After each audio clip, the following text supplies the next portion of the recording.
Honorable members of the Georgia Legislature, distinguished colleagues, and fellow citizens, my name is Alan Hart.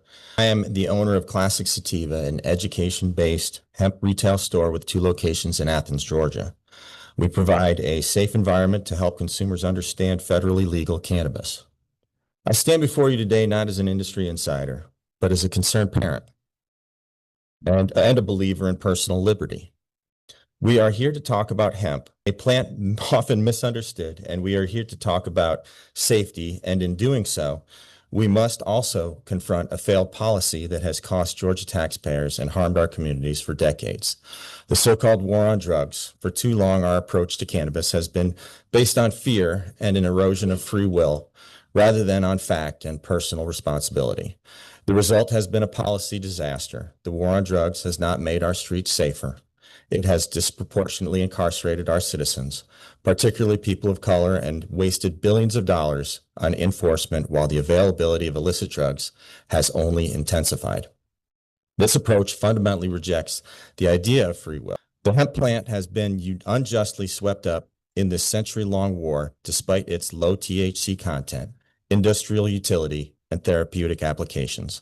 We have failed to distinguish between a crop with boundless economic potential and illicit substances, punishing farmers and entrepreneurs instead of empowering them.